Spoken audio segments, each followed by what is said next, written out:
The Pixiedust Problem. Wait, Tinkerbell! Oh, Tinkerbell, I know there's been a problem. I know we're all taking your pixie dust, but I want to help. I want to make sure that everyone gets a fair amount of pixie dust, and it's not just you creating it. Oh, this isn't fair for any of us. All of us get the pixie dust, and the fairies, the ones who create it, get nothing. How do we make sure that this is fair? I know that we all try, but it's not working. We need a new system. I wish somebody would help. Why, Wendy, I can help. You, Captain Hook. Why, I thought you hated all of us, especially the fairies. That's not entirely true. I use as much pixie dust as your friend Peter. Yes, I know you use it to make your ship fly, but you want to help. Why, of course I do. I want to make the fairies' lives much, much better. Then they'll create much, much better pixie dust. How would this even be possible? A simple economic system called communism. What's communism? Communism is a system created by Karl Marx, a writer who wrote the Communist Manifesto. He decided the best form of government is no government at all. No government? What even is a government? A government is a controlling body. Oh, but why wouldn't you have one? Because the best government is the one controlled by the people.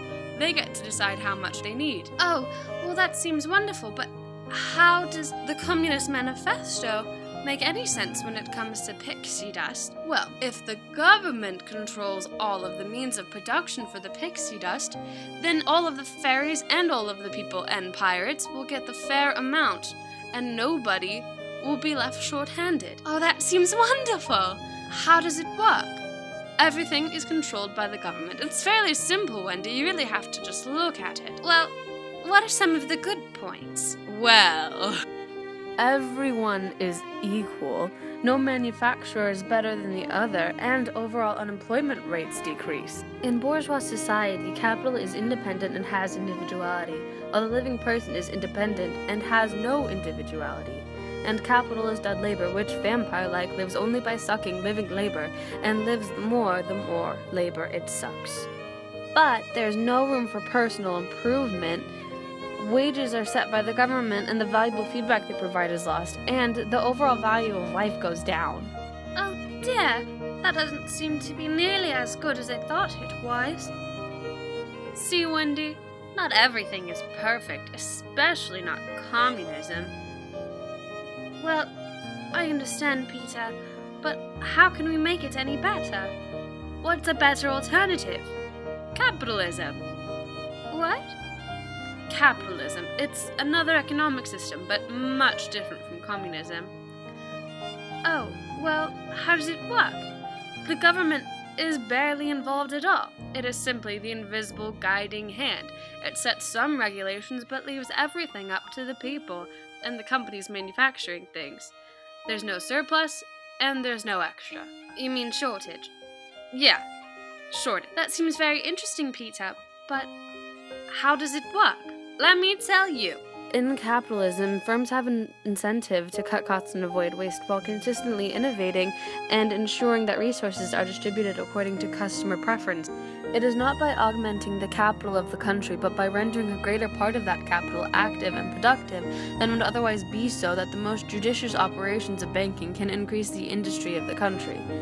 And it is not from the benevolence of the butcher, the brewer, or the baker that we expect our dinner, but from their regard to their own interest. But firms are more likely to ignore negative externalities like pollution.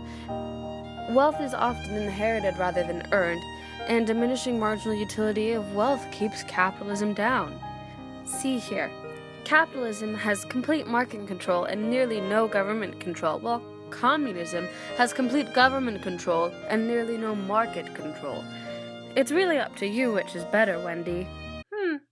I guess the best system that we could possibly have is capitalism. Based on all the facts, it seems like the most reasonable given our economic state. See, Wendy, just what I told you. Everything is better when the government's not involved. Who would even be the government for us, anyway? I have a feeling that it's the evil Captain Hook. Oh, well, that doesn't seem very likely. Trust me, Wendy, the minute you're gone, he's going to be trying to attack me for telling you that capitalism is better than communism, especially for us. I hope you're okay. Yeah, but I think I can get him. Okay then, Peter? Yeah, Hook? What did I say about trying to implement capitalism? You told me not to do it or you were gonna fight me.